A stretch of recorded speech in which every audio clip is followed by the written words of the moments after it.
Bonjour, Flavien Lopresti, je suis étudiant en histoire dans le parcours développement, innovation, environnement.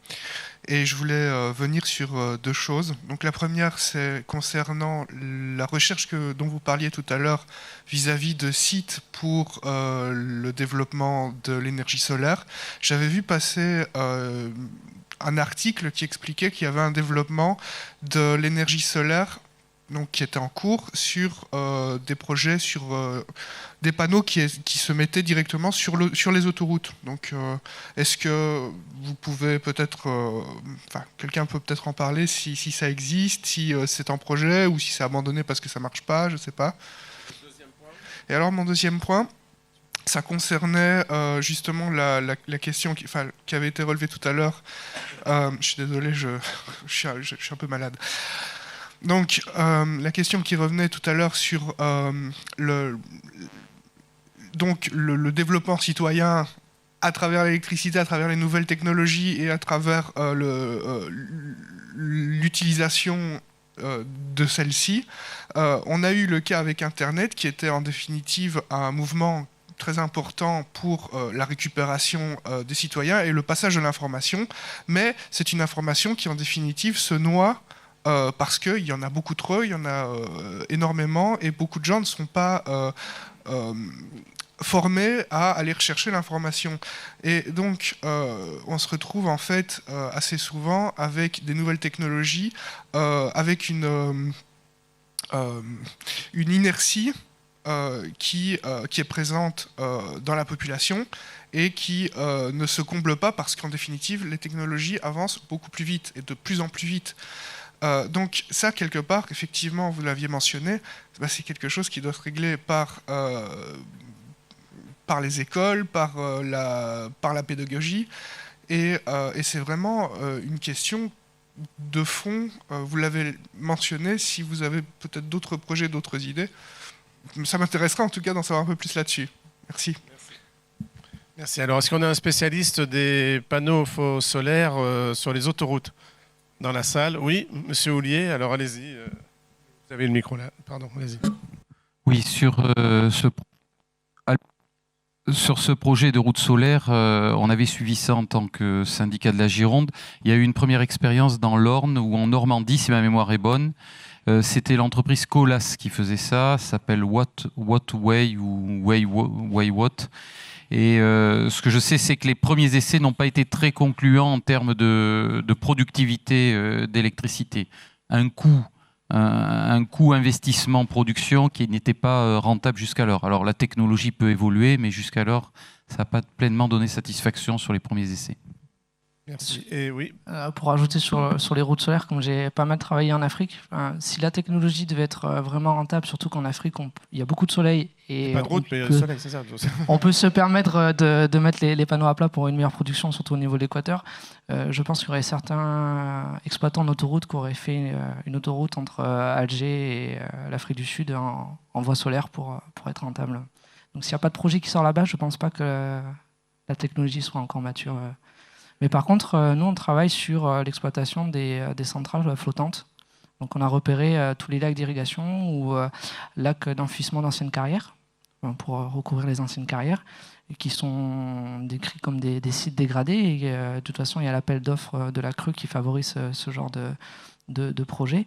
Et nous, on a déjà trois études en cours de projets flottants sur l'Albret. Et les sites dégradés représenteraient à peu près 20-25% de notre objectif du plan solaire, mais on priorise ces sites-là dans le choix des parcelles. Merci. Et sur la gestion des données. Oui, je réponds juste sur un exemple. Le premier défi, c'est d'abord d'intéresser, d'accrocher l'attention pour essayer effectivement d'expliquer. Alors, un seul exemple avec la transition énergétique, les bâtiments à énergie positive, les projets d'autoconsommation collective. On a travaillé, Jean-Baptiste Gouasque, avec Gironde Habitat. Donc, à l'origine, les locataires sont strictement passifs. À la limite, ils ne suivent pas. Donc, ils sont indifférents. Donc, progressivement, par un travail de médiation, de pédagogie, on progresse. Et on est quand même passé, certes, sur un petit effectif de 16 ou de 18. On a pu augmenter, on a pu tripler ou quadrupler, mais c'est un travail véritablement de terrain. Il faut d'abord intéresser avant de faire de la médiation. Parce que ce n'est pas de la communication, c'est vraiment de la médiation.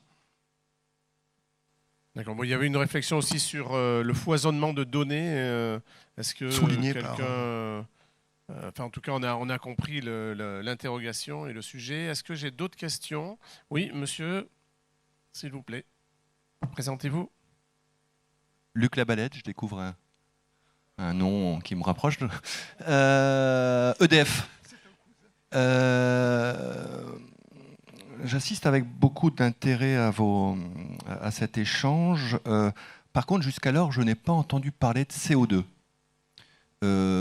Votre document le mentionne, c'est-à-dire que, si je résume, si j'ajoute les investissements réseau, à peu près 1,3 milliard d'euros, hein, et si je prends un ratio dont on a l'habitude sur l'investissement, on va dire ENR, que je situe à peu près globalement, hein, pour la puissance que vous avez installée, 13 gigawatts, donc à peu près 13 milliards d'euros, ça fait 14 milliards d'euros. Tout ceci nous amène à une économie de 1,2 million de tonnes de CO2, c'est dans votre document. Ce que je souhaitais savoir, c'est de où on part, où on va. Je me tourne vers peut-être Madame Love, c'est-à-dire les grandes données. Est-ce qu'il n'y a pas des précisions à aborder sur cet état des lieux? On raisonne beaucoup énergie, mais le nerf de la guerre, le nerf final, transition énergétique, oui, mais d'abord climatique, et donc ça renvoie à CO2. Et je pense que dans ces éléments, manque un peu cette approche CO2. Merci. Est-ce qu'on peut... Juste, alors, évidemment, RTE répondra sur le volet les données sur le calcul des évitements CO2 induits. Le S3RENR rentre dans le SRADET, et c'est effectivement le schéma régional qui fixe des objectifs en matière de réduction des émissions de gaz à effet de serre au niveau régional. Et nous, on a accompagné pour la fourniture de données. Donc, les émissions de gaz à effet de serre aujourd'hui, au niveau de la région, ça diminue, mais un petit peu seulement, hein. On a des émissions de gaz à effet de serre, donc des objectifs qui ont été fixés, hein, et que le SRADET doit à calquer les objectifs au niveau national.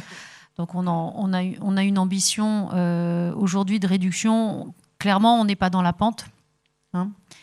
Si on veut se calquer dans la trajectoire du facteur 4, donc c'est une réduction de 75% des émissions de gaz à effet de serre à horizon 2050.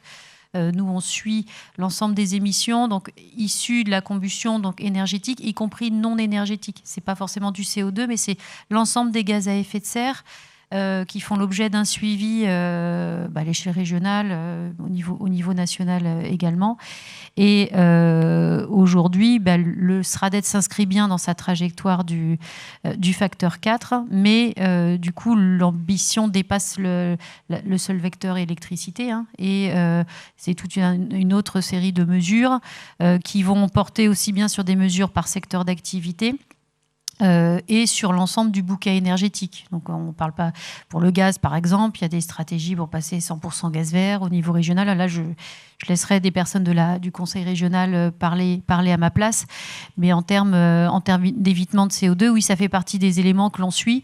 On a l'ensemble des données aujourd'hui sur le site de l'AREC, des sites de data, mais très clairement on a une réduction des émissions de gaz à effet de serre. On est de l'ordre de quelques pourcents, hein. Depuis l'année de référence, on s'est calqué sur 2010, sur 2005 aussi. Enfin, après, il y a aussi 90 par rapport aux objectifs internationaux. Clairement, une faible diminution, quelques pourcents en 10 ans. Mais par rapport à l'IPUR, on en est très très loin. Donc on est bien dans un enjeu d'intensification majeure de l'ensemble des mesures, au premier rang desquelles une réduction des consommations d'énergie. Donc c'est vrai que là, le sujet, c'était plutôt, on est dans le déploiement des énergies renouvelables. Ça fait partie des premiers messages qui sont induits par les données que l'on a à d'autres dispositions. Effectivement, production énergique renouvelable, ça progresse vite en termes de consommation énergétique. Et donc derrière réduction des émissions de gaz à effet de serre, on est loin d'aller au rythme nécessaire pour se mettre dans la trajectoire de nos objectifs. D'accord, c'est affirmé. C'est en toute transparence. Des précisions par rapport aux chiffres annoncés dans le schéma de volume de CO2 si vous avez... sinon, monsieur pourra poser sa question peut-être plus aux techniciens ensuite. Brièvement, on en a peu parlé parce qu'effectivement, on parlait réseau. Et les réductions de CO2, c'est lié à la production. Simplement rappeler que les énergies renouvelables qui se développent actuellement accompagnent la réduction progressive de la production en charbon. Et il reste 5 centrales à charbon en France qui ont vocation à fermer à l'horizon 2022. Et par ailleurs, cette électricité qui se mutualise à l'échelle européenne, l'énergie renouvelable produite en France vient aussi réduire les émissions de CO2 liées à la production thermique classique, c'est-à-dire charbon, gaz, fuel, de l'ensemble de l'Europe et en particulier de l'Europe de l'Est. Donc c'est un enjeu plus de production, mais c'est là qu'on retrouve ces chiffres. Merci. Peut-être une dernière question avant de laisser la parole à l'État. Je regarde, oui, monsieur Allais. Alors, excusez-moi, j'ai un petit peu triché, du coup, parce que j'ai 2 questions en une. Alors, la première serait plus pour vous, monsieur Thierry, du coup, ce serait... alors, est-ce qu'il est possible, pour un département ou pour un territoire à énergie positive, du coup, de profiter d'une fiscalité avantageuse, d'une prime verte, pour revendre, pourquoi pas, à d'autres départements qui sont plutôt des mauvais élèves en termes d'énergie renouvelable, et ainsi, permettre à des départements, peut-être des territoires qui ont des problèmes de manque de densité de population, enfin de désertification, de pouvoir ainsi dégager du revenu. Et plutôt à vous, du coup, madame, une question aussi sur du coup, la baisse de la consommation d'énergie. Je voulais savoir si, quand vous disiez 20%, c'était une baisse de la consommation de notre énergie produite en France, ou de la consommation en général de, je sais pas moi, je pense à, par exemple, l'empreinte carbone de produits importés, ou plutôt de méga serveurs à l'étranger, qui du coup, est-ce qu'ils rentrent dans la baisse de la consommation ou pas? Voilà. Non. Aujourd'hui, non. Les bilans de consommation énergétique, émissions de gaz à effet de serre que nous réalisons sont calqués à des fins de comparaison sur les méthodes utilisées au niveau national pour fixer les objectifs de la loi de transition énergétique. On est sur une approche territoriale. Donc, on va prendre principalement les consommations énergétiques du territoire. Donc on va prendre la consommation d'électricité. Là, on a vu, c'est pas que sur du territoire. Donc ça va être la consommation induite par les activités directement générées par les activités du territoire. Mais on ne prend pas en compte ni le contenu carbone, ni les émissions, les consommations énergétiques induites par l'activité. Ça se mesure différemment. On a réalisé, nous, pour la région Nouvelle-Aquitaine, ce qu'on appelle l'empreinte carbone. Donc là, c'est autre chose. C'est pas les émissions de gaz à effet de serre territoriales. Et aujourd'hui, on est en train de travailler du coup sur une méthodologie pour essayer d'avoir les 2 approches en une, parce qu'aujourd'hui, on présente les deux choses de façon tout à fait distincte. L'empreinte carbone, c'est un outil qui permet de se mettre plutôt dans la peau d'un néo-aquitain qui consomme, qui a une activité, qui se déplace. Donc ça, il y a des choses qui sont les mêmes choses que sur notre bilan territorial. Mais l'empreinte carbone, on va prendre le contenu carbone de l'ensemble des biens de consommation moyens consommés par un habitant. Et là, dans ces cas-là, on va prendre en compte les émissions induites, notamment par tout ce qui est bien importé. On retire ce qui est exporté, on prend en compte les biens importés. Et là, on voit dans ce cas le poids majeur et croissant, comme on a au niveau national de l'empreinte carbone, notamment lié à notre voracité pour des biens importés lointains, fabriqués dans des pays qui ont notamment un contenu carbone électrique beaucoup plus élevé. Et puis on rajoute à ça le transport et ça fait une empreinte carbone bien lourde. Et oui, c'est la réalité. Nicolas Thierry, peut-être, est-ce que vous avez un carton vert à offrir à d'autres territoires ou à vendre à d'autres territoires? Comment ça fonctionne? Alors, en tout cas, s'il existe ce genre de fiscalité, je ne suis pas au courant. Je ne pense pas. Et si elle doit exister, les collectivités territoriales n'ont pas la compétence pour pouvoir fixer, sauf si je dis une erreur, mais il ne me semble pas, ce genre de fiscalité de carton rouge ou carton vert avec les autres acteurs voisins. Mais par contre, je pense là où, plutôt de sanctionner éventuellement, c'est pourquoi pas qu'une collectivité prenne peut-être le leadership sur certaines solutions.